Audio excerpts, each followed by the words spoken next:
Okay, start करते हैं physics. और फिजिक्स में हम लोगों ने लाइट खत्म कर लिया था। अब चलते हैं नए टॉपिक की तरफ। इलेक्ट्रिसिटी।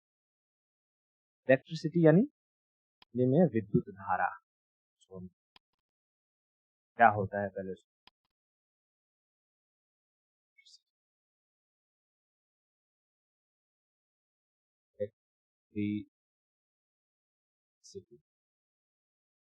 यानी विद्युत धारा। इससे हम फैमिलियर रहते हैं, इसलिए इसके जो कॉन्सेप्ट हैं बहुत जाने पहचाने से लगेंगे। बस कुछ नाम है जो याद करने पड़ेंगे। वैसे एग्जाम में नहीं पूछता, वो कंसेप्ट ही पूछता है। तो हिस्ट्री अगर पता रहे तो किसी भी टॉपिक को पढ़ने में थोड़ी आसानी हो, है ना। इलेक्ट्रिसिटी अगर हम बात करें कि इसकी शुरुआत कहाँ से हुई तो और ये होता क्या है, तो अगर सिंपल भाषा में हम समझे कि इलेक्ट्रिसिटी क्या है, तो भाई देखो, पूरी जो दुनिया है, पूरा यूनिवर्स है, किससे बना हुआ है? एटम से, है ना। स्मॉलेस्ट जो यूनिट होता है या बिल्डिंग ब्लॉक जिसको हम कहते हैं, वो क्या होते हैं? एटम्स।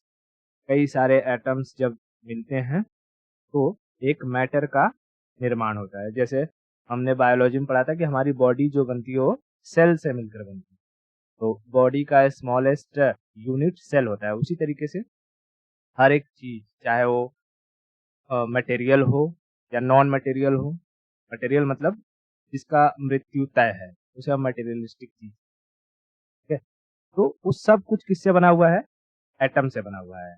एटम, छोटे छोटे छोटे छोटे पार्ट का। और जब एटम मिलते हैं तो वो बनाते हैं मॉलिक्यूल्स, जैसे अगर मैं कहूँ H2O, पानी, हालांकि हम केमिस्ट्री नहीं पढ़ रहे हैं। पानी में एक हाइड्रोजन, एक ऑक्सीजन, एक हाइड्रोजन। ये हाइड्रोजन एक एटम है, ऑक्सीजन एक एटम है, हाइड्रोजन एक एटम है। यानी टोटल 2 एटम हाइड्रोजन के और एक एटम ऑक्सीजन का मिल के बनता है पानी। तो हम H2O को क्या कहते हैं? एक एटम ना कहते, उसे हम एक मॉलिक्यूल कहते हैं, है ना। मॉलिक्यूल क्यों कहते हैं? क्योंकि इसके अंदर कई सारे एटम्स मिले हुए हैं। और यही अगर इंडिविजुअल लेवल पर होता तो हाइड्रोजन को हम क्या कहते हैं? एटम्स कहते हैं। उसके बाद जो एटम्स होते हैं, एटम्स के बाहर हमें इलेक्ट्रॉन देखने को मिलते हैं। यानी कुछ ऐसी चीज है जो इसका चक्कर लगा रही है। जैसे हमारा सूरज, हमारे सूरज के चारों तरफ ग्रह घूमते हैं, लेकिन हमारा सूरज भी किसी का चक्कर लगाता है कि नहीं लगाता है? गैलेक्सी का। हमारी जो मिल्की वे है वो मिल्की वे के चारों तरफ घूमता है।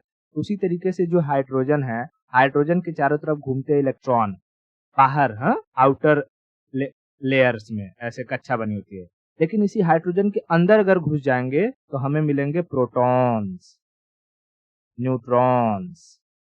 समझ में? प्रोटॉन्स और न्यूट्रॉन्स।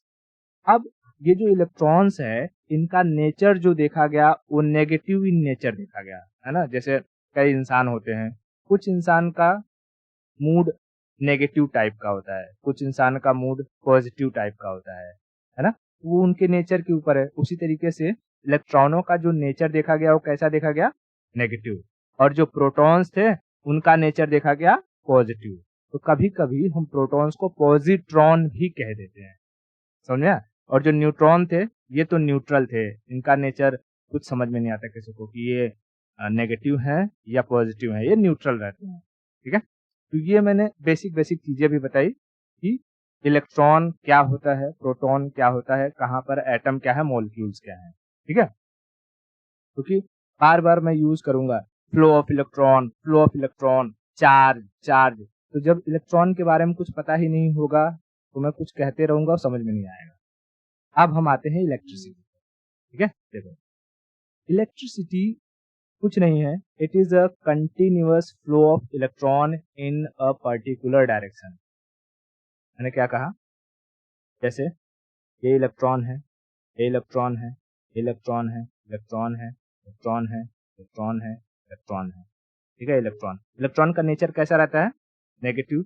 इसलिए हम इनके ऊपर ये माइनस साइन से रिप्रेजेंट करते हैं, ठीक है, माइनस साइन। और ये जो माइनस साइन है, ये नेगेटिव है, इसे ही हम चार्ज कहते हैं। क्या कहते हैं? चार्ज। चार्ज यानी कि इलेक्ट्रॉनों का जो नेचर बताता है वो चार्ज बताता है। कौन बताता है? चार्ज।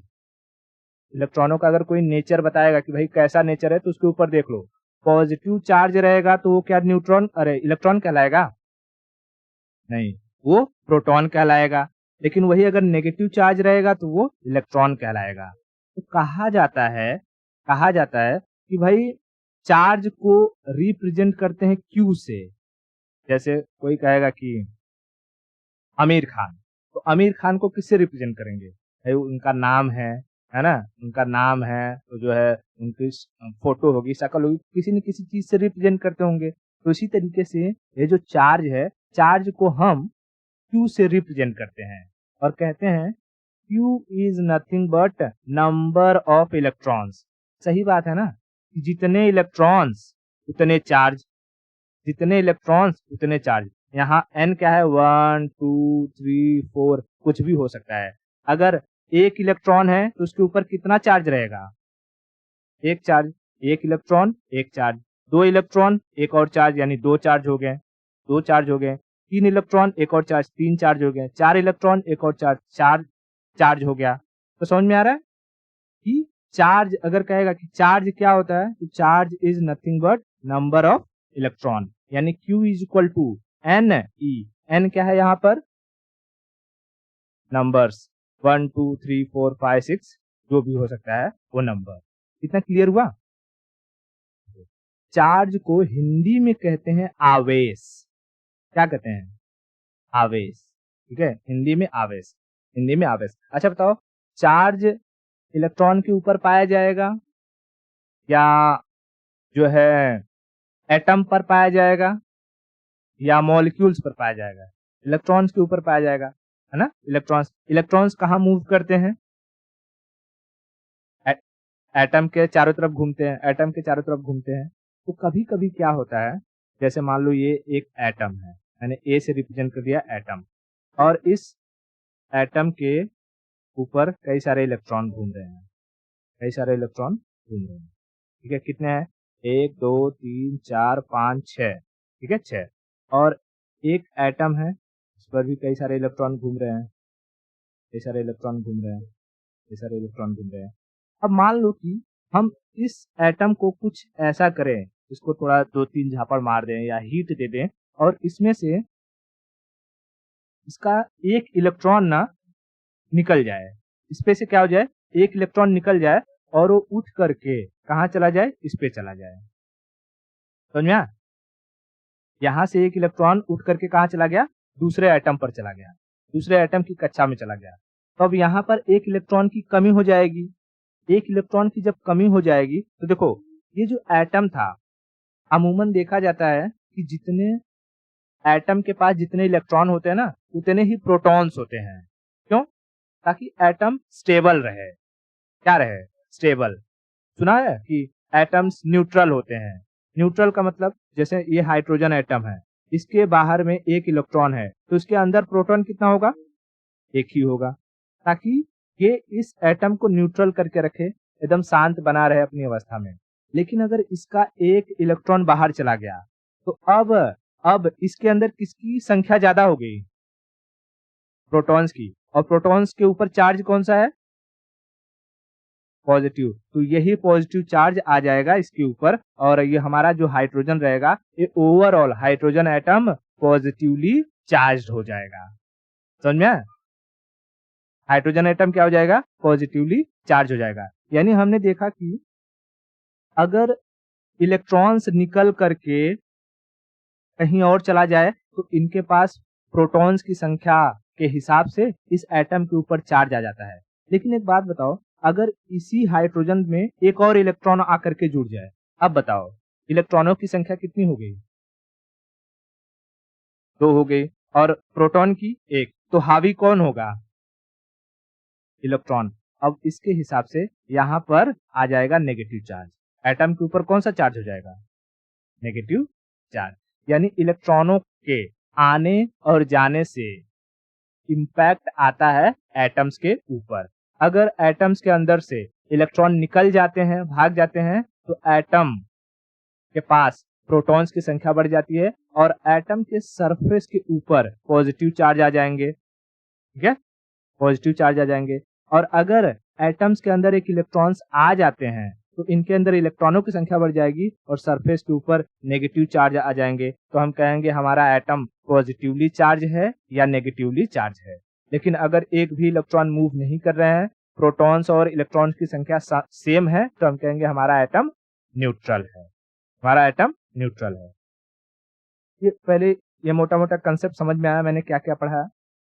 हमने अभी इलेक्ट्रॉन क्या होते हैं समझे, प्रोटॉन्स कहाँ पाए जाते हैं समझ लिया, चार्ज क्या होता है समझ लिया, और चार्ज के बेसिस पर इलेक्ट्रॉन का नेचर, प्रोटॉन्स का नेचर समझ लिया। उसके बाद इलेक्ट्रॉन्स के एटम से बाहर निकल जाने पर और एटम्स के अंदर आ जाने पर एटम्स के ऊपर क्या प्रभाव पड़ता है। एटम्स को हम क्या कहते हैं, परमाणु कहते हैं।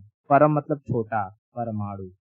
और जो मॉलिक्यूल होता है, मॉलिक्यूल को हम अणु कहते हैं, अणु, ठीक है, मॉलिक्यूल्स को अणु कहते हैं।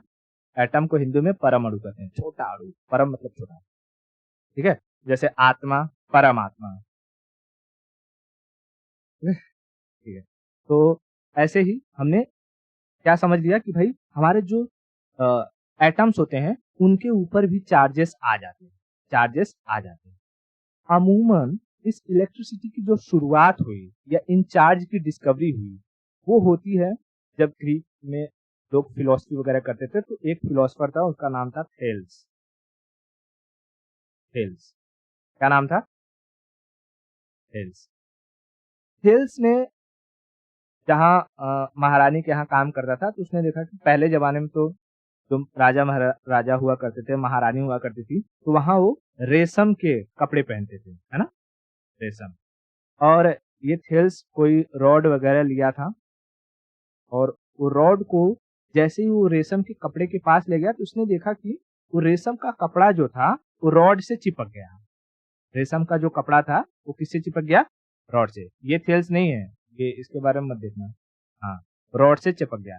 तो ये समझ नहीं पाया कि क्यों हो रहा है, ये समझ नहीं पाया कि क्यों हो रहा है, क्योंकि तो कोई साइंटिस्ट तो था नहीं, ये एक फिलोसफर था। और इसके फिलोसफी के अकॉर्डिंग इसने देखा कि पूरी दुनिया में पानी बहुत अधिक मात्रा में है, तो इसने अपनी फिलोसफी में कहा कि दुनिया पानी से बनी है, ठीक है। इसने क्या कहा था, दुनिया पानी से बनी है, ये इसकी फिलोसफी थी। और ये इस बात को बहुत सालों तक लोगों ने माना। फिर बाद में अलग अलग लोग आए, किसी ने कहा दुनिया आग से बनी है, तो देखा कि धरती में सूरज चारों तरफ आग ही आग है, तो कहता है दुनिया आग से बनी है। फिर बाद में जो है दूसरे डिस्कवरर आए, फिलोसफर आए, उन्होंने बताया। और फिर ओरिजिन ऑफ स्पीसीज जो हम पढ़ते हैं उसकी शुरुआत होती है, हाँ, थ्योरी उसकी शुरुआत होती है और उसके बाद पता चलता है कि नहीं, इवोल्यूशन जो हुआ है वो मैटर से हुआ है। पहले पानी से जीव की उत्पत्ति होती है, धीरे धीरे मॉलिक्यूल्स, एटम्स पास पास आते हैं और उसके बाद धीरे धीरे जीव जीव बना है। वो अलग बात है, हम फिलोसफी यहाँ डिस्कस नहीं। बट सबसे पहली बार जो प्रोसेस को ऑब्जर्व किया था कि एक वस्तु दूसरे वस्तु को अट्रैक्ट कर रही है, रेशम का कपड़ा और जो क्षण है वो एक दूसरे को अट्रैक्ट कर रहा है, उसको ऑब्जर्व किया था थेल्स ने। लेकिन इसने उसके बारे में कुछ बता नहीं पाया कि अच्छा ये क्यों हो रहा है। फिर बाद में आता है बेंजामिन फ्रैंकलिन, और बेंजामिन फ्रैंकलिन ने ये बताया कि जो भी चीजें मोशन में होती हैं, ठीक है, जैसे हम अपना हाथ रब करें तो हमारा हाथ गर्म हो जाता है, क्यों, ठीक है, कोई भी चीज चल रही है तो उसके ऊपर एक अट्रैक्ट करने की क्षमता आ जाती है। उसी क्षमता को उसने कहा कि वो चार्ज है। जबकि इस फ्रैंकलिन को इलेक्ट्रॉन्स वगैरह के बारे में कुछ पता नहीं था। तो अगर तुम सर्च करोगे कि हु डिस्कवर द चार्ज तो नेट पर मिलेगा बेंजामिन फ्रैंकलिन। लेकिन इस चार्ज से होने वाली जो प्रक्रिया थी, जो अट्रैक्शन था, उसके बारे में सबसे पहली बार ऑब्जर्व किया था थेल्स ने, ठीक है, थेल्स ने। तो अगर हम पूछे कि चार्ज की डिस्कवरी किसने करी तो बेंजामिन फ्रैंकलिन ने। इसने एक्सपेरिमेंट भी किया, पतंग उड़ाया, और पतंग उड़ा करके, क्योंकि पतंग जैसे हवा में जाती है, हवा के मॉलिक्यूल से टकराएगी तो पतंग के ऊपर चार्ज इकट्ठा हो जाएगा। पतंग भी एटम से बना हुआ है, पतंग में बंधी हुई रस्सी भी एटम से बनी हुई है। अब वो जो चार्ज पतंग पर है, उस पतंग से कनेक्ट है धागा, धागे पर वो चार्ज आ जाते हैं। और इसने एक लोखंड की पतली सी जो है कोई चाबी या कुछ भी लटका करके उसको अपने उंगली से ऐसे हम लोग करते हैं ना, अभी जैसे हमारे रोआ होता है बाल के शरीर के ऊपर, तो ठंडी के मौसम में क्या होता है कि जब कोई वूलन वाली कपड़े हैं तो उसके पास हम ले जाते हैं तो बहुत तेजी से चटका लगता है, ठीक है। हाँ, तो वैसे ही उसने क्या किया कि जो पतंग उड़ रही थी, पतंग से कनेक्टेड डोर में एक ये चाबी या लोखंड का कोई भी चीज ऑब्जेक्ट लटकाया और उसको अपने उंगली से ऐसे रोए से टच करने की कोशिश किया। तो उसने एक्सपेरिमेंटली बताया कि देखो ये चार्ज है और ये चार्ज इस ऑब्जेक्ट से उठ करके हमारी बॉडी के ऊपर आ रहा है, जिसकी वजह से वो हमें स्पार्क होता हुआ दिखाई दे रहा है। तो इसने एक्सपेरिमेंटली ये साबित किया कि चार्ज क्या होता है और इसी चार्ज की वजह से जो एक वस्तु होती है दूसरे वस्तु से अट्रैक्ट होती है। समझ में आया? तो चार्ज चार्ज को किससे रिप्रेजेंट करते हैं? क्यू से। क्यू से।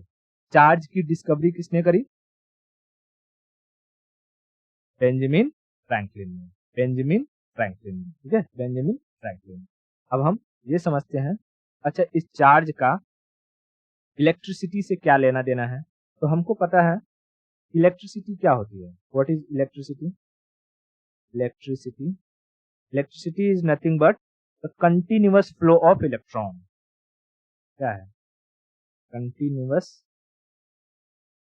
Flow of electron. यानी अगर कोई जैसे वायर है, ठीक है, वायर, और वायर किससे बने होगा? एटम से। एटम्स के बाहर इलेक्ट्रॉन्स होंगे। अब अगर यही इलेक्ट्रॉन, जैसे ये सारे इलेक्ट्रॉन है ऐसे रैंडमली वायर है, ठीक है, अब ये इलेक्ट्रॉन एक कंटिन्यूअस डायरेक्शन में फ्लो करने लगे तो इन्हीं को हम क्या कहेंगे? इलेक्ट्रिसिटी। तो जो इलेक्ट्रिसिटी प्रोड्यूस होती है वो कुछ नहीं होती है, हमारे चारों तरफ जो इलेक्ट्रॉन्स होते हैं मटेरियल्स में, उन्हीं इलेक्ट्रॉन्स को हम एक पर्टिकुलर डायरेक्शन देने का काम करते हैं। बस जैसे ही इलेक्ट्रॉन भागना शुरू करेंगे इलेक्ट्रिसिटी प्रोड्यूस होने लगेगी। मतलब उनके भागने को ही हम इलेक्ट्रिसिटी कहते हैं दरअसल। बस इलेक्ट्रिसिटी क्या है?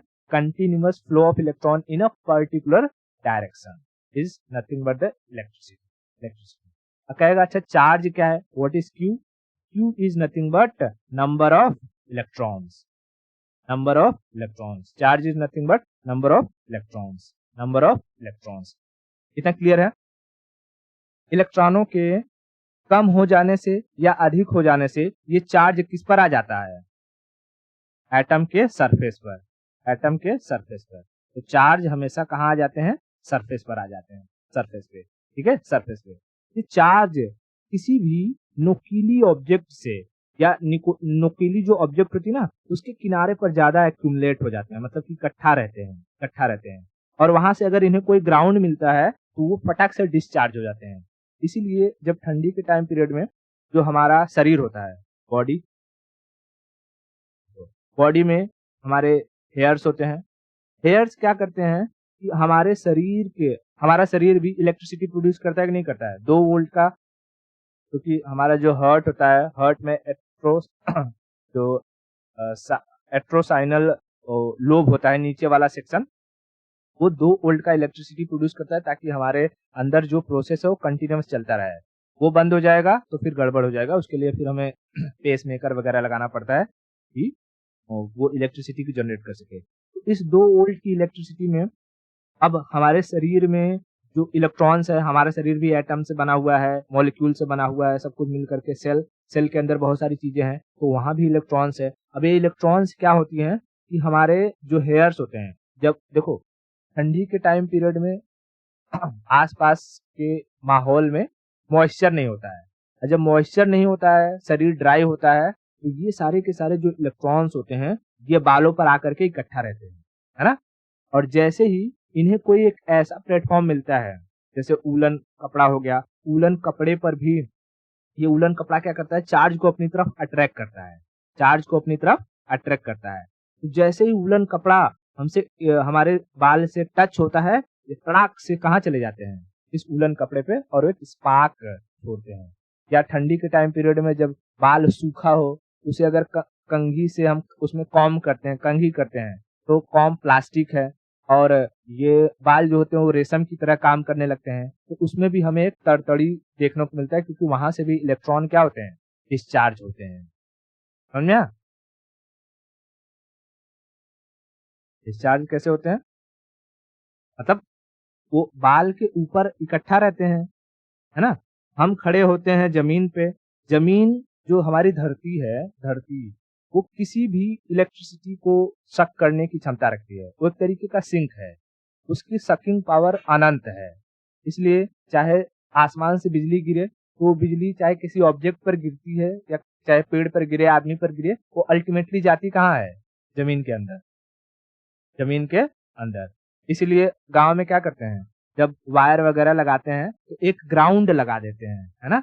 ग्राउंड वायर अगर ऑब्ज़र्व किया होगा तो एक तार रहती है जो एक्स्ट्रा एक्स्ट्रा इलेक्ट्रिसिटी को ज़मीन के अंदर भेज देती है, ठीक है? तो इसी तरीके से ये जो चार्ज होते हैं, ये चार्ज अभी हमारे बॉडी पर हैं और जब तक हम शरीर यहाँ हमारा शरीर नीचे से मतलब कि धरती से कनेक्ट नहीं है, तब तक ये ऊपर ही रहेंगे और जैसे ही ऐसी सिचुएशन में चाहे हेयर हो या कुछ भी हो, अगर किसी दूसरे ऑब्जेक्ट के साथ कनेक्ट में आती है, जो गीली है या कुछ भी है, उस पर थोड़ा भी मॉइस्चर वगैरह है, वो इलेक्ट्रॉन तुरंत उस पर जंप कर जाएँगे और जब जंप करेंगे, तो वही हमें स्पार्क के रूप में होते हैं, उसी को हम डिस्चार्ज कहते हैं।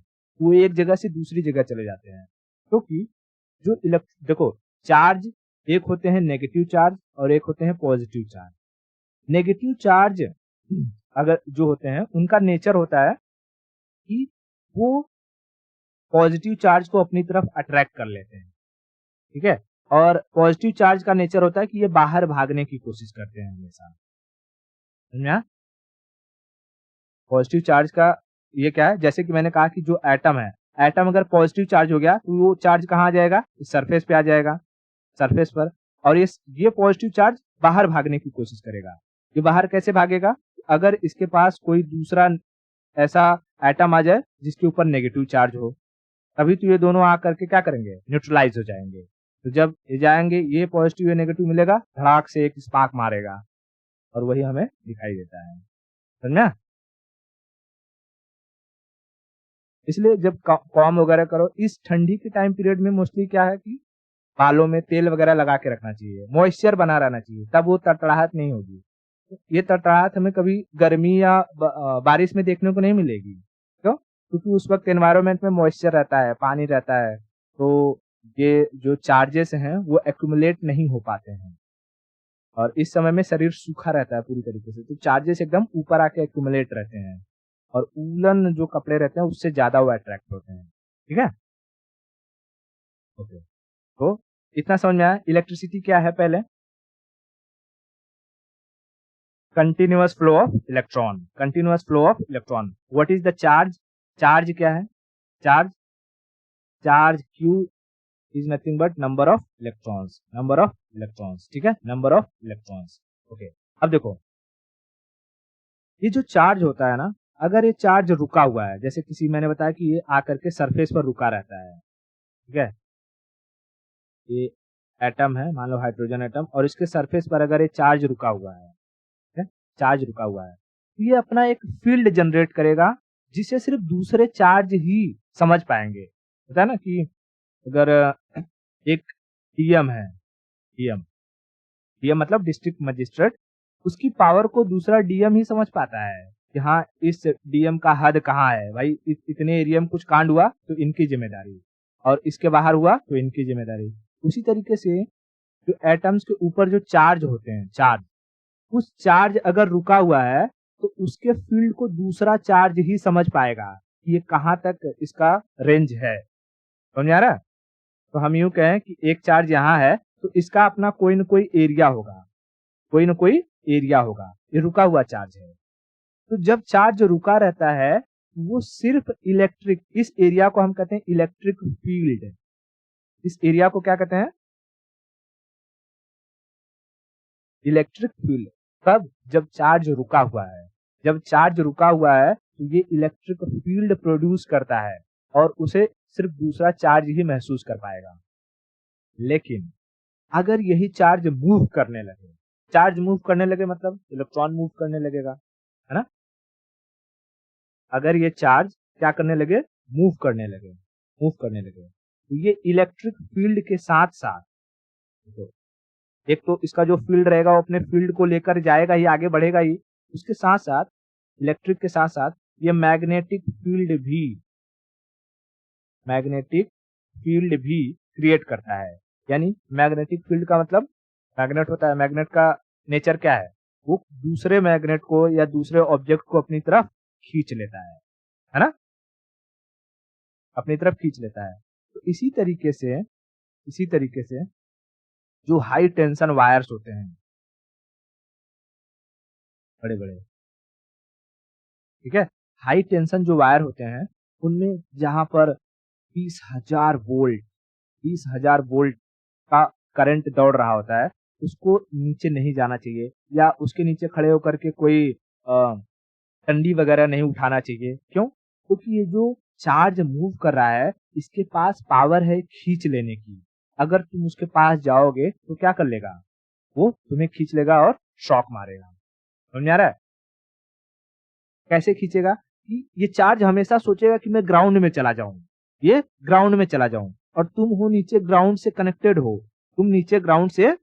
हो, तो अगर तुम उसके रेंज में चले गए, इसका एक इलेक्ट्रिक फील्ड होगा, इलेक्ट्रिक फील्ड के साथ साथ अगर उस इलेक्ट्रिक फील्ड के रेंज में चले गए तो उसका मैग्नेटिक जो पावर है वो तुम्हें खींच लेगा और सटाक से मारेगा। लेकिन अगर तुम ग्राउंड से कनेक्टेड नहीं हो तो तुम तार पकड़ के झूल जाओ, कोई दिक्कत नहीं है। हाँ, लेकिन दो अलग अलग तार पकड़ के नहीं झूलना, एक ही तार पकड़ के झूलना है। क्योंकि जब मैं पोटेंशियल डिफरेंस पढ़ाऊंगा तो उसमें समझाऊंगा कि भाई अगर जैसे एक तार है जिसमें मान लो कि 200 वोल्ट का पावर जा रहा है और दूसरा तार है इसमें 100 वोल्ट का पावर जा रहा है, तो ये क्रिएट हो जाएगा पोटेंशियल डिफरेंस। यहाँ से वोल्टेज यहाँ आने लगेगा। अगर तुमने दोनों तार पकड़ लिया तो तुमने एक कंडक्टर का काम कर दिया और तुम्हें लपेट लेगा ये। समझ गया? हाँ, लेकिन अगर तुमने एक ही वायर पकड़ा हुआ है और तुम्हारा पैर जमीन से कनेक्टेड नहीं है, उसे ग्राउंड नहीं मिल रहा है, तब ये इन लोग को पता ही नहीं चलेगा, है कोई लटका है, कोई दिक्कत नहीं है, इसलिए आराम से चले जाएगा। इसीलिए कभी-कभी क्या होता है कि जो पंछी होते हैं, पंछी ऐसे वायर होता है, अगर ये पंछी इस पर बैठा हुआ है, ठीक है, तो उसको कुछ नहीं होगा। लेकिन इस पंछी का अगर पूंछ इस दूसरे वायर में टच हो गया तो पंछी मर गया। पंछी ऊपर चला जाएगा, मर जाएगा, तुरंत विद इन अ सेकंड मर जाएगा। क्यों? क्योंकि इस वायर का पोटेंशियल कुछ और है, इसमें कुछ और वोल्ट का करंट जा रहा है, इसमें कुछ और वोल्ट का। जैसे ही ये टच हुआ, यहाँ एक सर्किट बन गया और यहाँ से जिधर हाई रहेगा, मान लो कि यहाँ अगर 100 है, यहाँ 50 है, तो 100 से 50 की तरफ करंट बहने लगेगा और इन्हीं के बॉडी में से बहेगा। हमारी बॉडी की कैपेसिटी भैया, हम 2 वोल्ट का ही करंट सह सकते हैं। 2 वोल्ट से ऊपर जहां जाए हमको महसूस हो जाएगा, अरे बाप रे बाप, 5 वोल्ट 4 वोल्ट का रहता है तो एक चुनचुनाहट झटका लग जाता है। कभी कभी वो देखा, वो जो मच्छर मारने वाला ये रहता है डंडी, है ना, हाँ रैकेट जो रहता है, इसमें कभी उंगली डाल के देखना, ये 4 वोल्ट 5 वोल्ट का जनरेट करता है। ये हमें एहसास करवा देता है कि 5 वोल्ट है। हमारे शरीर में 2 वोल्ट रहता है, 2 वोल्ट तक हमें कुछ महसूस नहीं होता। हमारे जो शरीर से जो चार्ज डिस्चार्ज भी होता है, अगर वो भी अचानक से हो तो हमें महसूस होता है चटका, चट से कि अरे हाँ कुछ तो हुआ। ठीक है, 2 वोल्ट तक है तो शरीर सह लेगा, कोई दिक्कत नहीं, लेकिन 2 वोल्ट से ऊपर जाता है तब हमें महसूस होने लगता है। तो सोचो अगर 100 वोल्ट है, 200 वोल्ट है, तब क्या होगा, जला बुझा के राख कर देगा। सबसे पहले हमारा स्किन ही जल जाता है, क्योंकि जो चार्जेस होते हैं वो स्किन के ऊपर ही एक्यूमुलेट होते हैं, सरफेस पर रहते हैं। चार्ज हमेशा कहाँ रहते हैं, सरफेस के ऊपर आ जाते हैं। तो हमारा यही चार्ज जब निकल जाएंगे तो स्किन पूरी तरीके से जल जाती है। क्लियर हुआ ये? तो हमने क्या बात करी आज, अभी पहले हमने ये देखा कि चार्ज की डिस्कवरी किसने करी, बेंजामिन फ्रैंकलिन ने। चार्ज क्या होता है, चार्ज इज नथिंग बट, यहाँ चार्ज, मैं इलेक्ट्रिसिटी की बात नहीं कर रहा हूँ, मैं कर रहा हूँ चार्ज। चार्ज क्या है, charge is nothing number of electrons. अगर चार्ज रेस्ट पर है, रेस्ट पर यानी रुका हुआ है, तो ये क्या प्रोड्यूस करेगा, इलेक्ट्रिक फील्ड, जिसे कोई दूसरा चार्ज ही महसूस कर पाएगा। लेकिन अगर यही चार्ज मूविंग पर है, तो ये क्या करेगा, इलेक्ट्रिक के साथ साथ मैग्नेटिक फील्ड, समझा, मैग्नेटिक फील्ड। इतना क्लियर है? ओके, अब देखो ये जो इलेक्ट्रोमैग्नेटिक, इसी को कहते हैं इलेक्ट्रोमैग्नेटिक, ठीक है, इलेक्ट्रोमैग्नेटिक, इसके बारे में डिस्कवर किया था कूलॉम नामक साइंटिस्ट ने, ठीक है, किसने? Coulomb, COULOMB, Coulomb.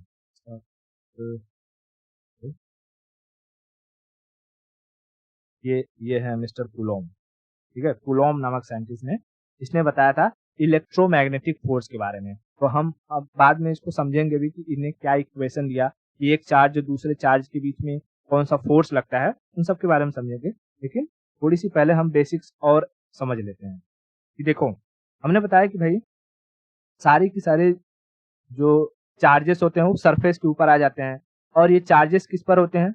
इलेक्ट्रॉन्स की वजह से, इलेक्ट्रॉन्स के आने या जाने से। तो इलेक्ट्रॉन की डिस्कवरी करी थी सर जे थॉमसन ने। इलेक्ट्रॉन्स के बारे में किसने बताया था? जे थॉमसन ने। इलेक्ट्रॉन के बारे में जे थॉमसन ने। लेकिन इलेक्ट्रॉन के ऊपर जो चार्जेस होते हैं, चार्जेस के बारे में फ्रैंकलिन, ठीक है, फ्रैंकलिन ने, ठीक है। तो फ्रैंकलिन ने जो एक्सपेरिमेंट किया था उसे कहा गया था तड़ित चालक। तो ये जो एक्सपेरिमेंट इसने किया था ना कि पतंग उड़ाया था फिर उसमें रस्सी बना था, तो उसको कहा गया था तड़ित चालक एक्सपेरिमेंट। तड़ित चालक एक्सपेरिमेंट कहा गया। इतना समझ में आया? बताओ, अगर चार्ज रेस्ट पर है तो ये क्या प्रोड्यूस करेगा? इलेक्ट्रिक फील्ड, ठीक है। और अगर यही मूव कर रहा है तो इलेक्ट्रिक प्लस मैग्नेटिक, ठीक है, इलेक्ट्रिक प्लस मैग्नेटिक। इसलिए एक चीज ऑब्जर्व किया है कि जो ये होते हैं ट्रांसमिशन लाइंस होते हैं गांव वगैरह में, और जिसमें से ये जाते हैं, करंट जाता है, जैसे ये लाइंस हो गया, तो इस वायर के बीच में वो लोग लकड़ी या डंडा बांध या कुछ कुछ बांध देते हैं। क्यों बांधते हैं भाई? हाँ, क्यों बांधते हैं? क्योंकि उनको पता है जब इसमें से करंट जाएगा तो करंट की प्रॉपर्टी है कि भाई इलेक्ट्रॉन की प्रॉपर्टी जब वो मूव करेगा, मतलब चार्ज की प्रॉपर्टी जब वो मूव करेगा तो वो इलेक्ट्रिक फील्ड के साथ साथ मैग्नेटिक फील्ड भी क्रिएट करेगा। तो ये वायर आपस में एक दूसरे को सटा लेंगे, और सटा लेंगे तो शॉर्ट सर्किट हो जाएगा, पूरा सत्यानाश हो जाएगा। इसीलिए क्या करते हैं, इसमें लकड़ी बांध देते हैं कि कितना भी हो, अब इतना थोड़ी कि लकड़ी तोड़ के सटा लेगा, है ना। लकड़ी क्या है? बैड कंडक्टर है, बैड कंडक्टर। इसके अंदर से तो इलेक्ट्रिसिटी पास होगी नहीं, इसीलिए जब यहाँ से इलेक्ट्रिसिटी गुजरेगी भी और इनका मैग्नेटिक फील्ड रहेगा भी, तो भी ये एक दूसरे को सटाएंगे नहीं। इन्हें हम टेक्निकल टर्म में कहते हैं स्पेसर, स्पेस रखने वाले, क्या कहते हैं? स्पेसर। तो कहीं कहीं गांव वगैरह में तो चलो लकड़ी वगैरह से काम चल जाता है, लेकिन शहरों में जो इस इंसुलेटर का इस्तेमाल किया जाता है उसे स्पेसर कहते हैं। समझ में आया? इतना क्लियर हुआ? अच्छा, ये जो चार्ज है Q, इस चार्ज की अपनी कुछ वैल्यू होती है ना। जैसे हर किसी की वैल्यू होती है, इलेक्ट्रॉन डीएम है तो डीएम की अपनी कुछ वैल्यू रहेगी, तो वैसे ही चार्ज की भी कुछ वैल्यू होती है। अच्छा, जब मैं कहूंगा चार्ज की वैल्यू, अल्टीमेटली किसकी वैल्यू बता रहा हूं मैं? इलेक्ट्रॉन की वैल्यू। ये वैल्यू होती है 1.6 इंटू 10⁻⁹ कूलॉम। क्या होती है? कूलॉम। कूलॉम क्यों? क्योंकि क्योंकि चार्ज के बीच में जो फोर्स होता है उसके बारे में किसने बताया था? कूलॉम ने, ठीक है, कूलॉम ने। इसीलिए एक इलेक्ट्रॉन की जो वैल्यू या एक चार्ज की जो वैल्यू बताया वो है 1.6 इंटू 10⁻⁹ कूलॉम। ये फिक्स्ड वैल्यू है, इसको याद कर लो क्योंकि ये न्यूमेरिकल्स में यूज होता है, न्यूमेरिकल्स में यूज होता है, ठीक है। अब मैंने बताया कि भाई हर चीज जो मूव करती है, मूव करते टाइम एनर्जी का लॉस होता है, इलेक्ट्रॉन भाग जाते हैं, जिसकी वजह से चार्जेस सरफेस पर आ जाएंगी, और चार्जेस जब सरफेस पर आ जाएंगी तो ये सरफेस से कहीं ग्राउंड में जाने की कोशिश करती हैं। जहाज 900 किलोमीटर की स्पीड से चलती है, हवाओं से टकराती है, इलेक्ट्रॉन उसके सरफेस से निकल जाते हैं, तो क्या उसके सरफेस पर चार्ज आते होंगे कि नहीं आते होंगे? आते होंगे। इसीलिए जहाजों के जो विंग्स होते हैं, यहाँ दिखाई दे रहा है पतले पतले क्या लगे हैं? ये पतले पतले वायर लगे हुए हैं कि जो ये सरफेस पर जो चार्ज आए वो इस वायर पर आकर के एक्यूमुलेट हो जाए, इकट्ठा हो जाए। ठीक है, इकट्ठा हो जाए। तब जब ये जहाज उतरेगा, जमीन पर टच होगा तो कोई उनका क्रू मेंबर आएगा और इस वायर के किसी भी एक वायर से कोई बड़ा सा लंबा सा जो ऐसा समझ लो कि मान लो ये गाड़ी है, गाड़ी भी चलती है, इसमें हवा से टकराव होता है, इसके भी सरफेस पर चार्ज आ जाते हैं, तो ये चार्ज हमें डिस्टर्ब ना करे, हमें मारे ना, इसकी वजह से गाड़ी के नीचे भी एक क्या लगा दिया जाता है, लोहे का कोई भी छड़ लगा दिया जाता है जो इस ग्राउंड से टच हो जाता है। और जैसे ग्राउंड से टच होता है वो सारे के सारे चार्ज धरती के अंदर चले जाते हैं। तो सेम ऐसे ही इसमें भी, इसमें जो इनका क्रू रहता है, आता है एक बड़ा सा वायर नीचे टच करा देता है और सारे जो चार्ज होते हैं वो चले जाते हैं धरती में। नहीं तो अगर ऐसे ही एरोप्लेन आकर के खड़ा है, तुम जा करके एरोप्लेन को छू दो, मारेगा, उधर आ जाओगे। समझ में आया? तो ये जो पतले पतले वायर्स होते हैं जो चार्ज को इस सरफेस से ढकेल दे रहे हैं, निकाल दे रहे हैं, उन्हें हम डिस्चार्जर कहते हैं। डिस्चार्जर क्या कहते हैं?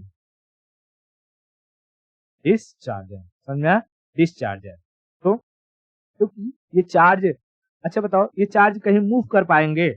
या जैसे वायर होता है, वायर का जो ये इलेक्ट्रिसिटी वाली तार होती है, वायर होती है, उसमें तो चार्ज मूव करते रहते हैं, इलेक्ट्रिसिटी प्रोड्यूस करते हैं। तो क्या ये चार्ज भी यहाँ से कहीं ऑटोमेटिक मूव कर पाते हैं, जंप कर पाते हैं? नहीं कर पाते हैं।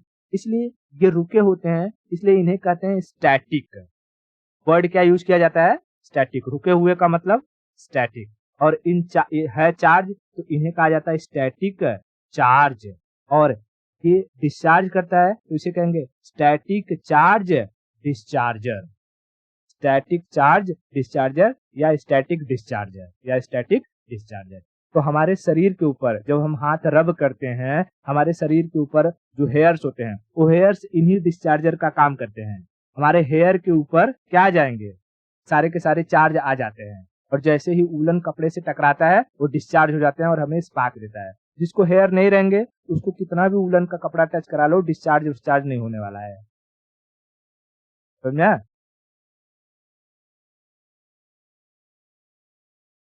जिसके पास हेयर नहीं होंगे, शरीर पे बाल नहीं होंगे, उनको कितना भी उलन का कपड़ा टच करा लो, उनके शरीर में स्पार्क देखने को नहीं मिलेगा, वो डिस्चार्ज होगा ही नहीं। समझ में आया? हाँ, भले जो उनका हेयर रहेगा, हेयर पे थोड़े बहुत चार्ज देखने को मिल जाए, लेकिन हेयर क्योंकि सर का ऊपरी भाग बहुत ऊपर होता है और चार्ज हमेशा ग्राउंड में जाने की कोशिश करते हैं, तो वो ऐसे भाग पर भागती हैं जो ऐसे कोनेदार हो, नुकीला हो। तो हमारे हाथ पैर जो जमीन से ज्यादा नजदीक होते हैं वो उन्हीं की तरफ ज्यादा भागने की कोशिश करते हैं। तो डिस्चार्जर क्या होता है ये समझा दिया मैंने। बताओ एक चार्ज की वैल्यू क्या होती है, क्यू की वैल्यू क्या होती है? What is the value of Q? ये तो होता है, नंबर ऑफ इलेक्ट्रॉन होता है ये। इसका जो वैल्यू निकाला था कूलॉम ने, क्या बताया था?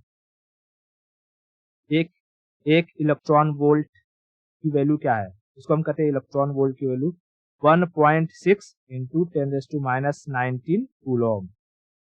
1.6 इंटू 10⁻⁹ कूलॉम। ठीक है, कूलॉम।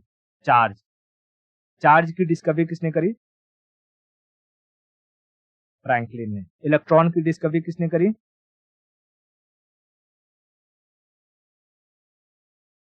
थॉमसन ने। ठीक है, थॉमसन ने। फ्रैंकलिन ने चार्ज बताया, थॉमसन ने इलेक्ट्रॉन बताया, जे थॉमसन ने। और चार्ज के बीच में एक फील्ड होता है, फोर्स होता है, उस फोर्स के बारे में किसने बताया था? कूलॉम ने। उस फोर्स के बारे में बताया था कूलॉम ने, है ना? कूलॉम ने। चार्ज रुका होता है तो क्या प्रोड्यूस करता है? Electric field. लेकिन चार्ज मूव कर रहा है तो क्या प्रोड्यूस करेगा? Electric plus magnetic. Electric plus magnetic. इतना क्लियर है? जो गांव में या ये क्या कहते हैं, अच्छा अच्छा, वो सब बाद में बता दूंगा मैं इलेक्ट्रिक और उसके बारे में। जैसे जो बड़े बड़े टैंकर्स वगैरह होते हैं जिसमें ऑयल वगैरह जाता है, सोचो ये भी मूव करते रहेंगे, मूव करते हैं तो हवा से टकराते हैं, तो इनके ऊपर भी चार्जेस एक्यूमुलेट हो जाते हैं। अगर ये चार्ज को डिस्चार्ज नहीं किया जाए तो हमको पता है जैसे ही ये किसी दूसरे ऑब्जेक्ट के कांटेक्ट में आते हैं स्पार्क होता है। और स्पार्क अगर हुआ तो समझ लो यहाँ पेट्रोल भर के जा रहा है। एक स्पार्क इस पेट्रोल के पूरे डब्बे को उड़ाने के लिए काफी है कि नहीं? काफी है। इसीलिए जो बड़े-बड़े जो टैंकर्स होते हैं, ट्रक होते हैं, ट्रक के पीछे चैन वगैरह लगी होती है, जो चैन जमीन से टच रहती है। क्यों लगी होती है? ताकि इसके ऊपर जो चार्ज एक्यूमुलेट हो, इकट्ठा हो, वो चार्ज डिस्चार्ज हो जाए, जमीन में चली जाए उस चैन के जरिए। समझ में आया? Are you getting my point? ठीक है। तो एक बार हम क्विक रिवीजन कर लेते हैं कि आज हमने क्या-क्या सीख लिया। हमने देखा कि भई चार्ज क्या होता है? Charge is nothing but number of electrons. ये चार्ज पॉजिटिव और नेगेटिव हो सकते हैं। पॉजिटिव चार्ज क्या करता है? हमेशा दूर जाने की कोशिश करता है, बाहर जाने की कोशिश करता है। और नेगेटिव चार्ज क्या करेगा? वो अपने तरफ खींचने की कोशिश करेगा, अपनी तरफ खींचने की कोशिश करेगा। चार्ज के बारे में बताया था फ्रैंकलिन ने, लेकिन इलेक्ट्रॉन की खोज करी थी थॉमसन ने। एक चार्ज के बीच, एक चार्ज और दूसरे चार्ज के बीच में फील्ड होता है, उसके बारे में बताया था कूलोम्ब ने, ठीक है, कूलोम्ब ने। और एक चार्ज का यानी एक इलेक्ट्रॉन वोल्ट की जो वैल्यू होती है वो होती है 1.6 इंटू 10⁻19 कूलोम्ब। 1.6 इंटू 10⁻19। इतना क्लियर हो गया? ठीक है। अगर पूछेगा कि भाई इलेक्ट्रिसिटी क्या होती है? Electricity is nothing but flow of electron, flow of electron. तो यही जो चार्ज है, एक पर सेकेंड में चार्ज कितना फ्लो कर रहा है उसी को हम करंट कह देते हैं। हालांकि इसके बारे में, करंट वगैरह के बारे में हम डिस्कस नेक्स्ट लेक्चर में करेंगे। ठीक है, अभी आज का टॉपिक समझ में आया? इसमें कहीं कोई दिक्कत?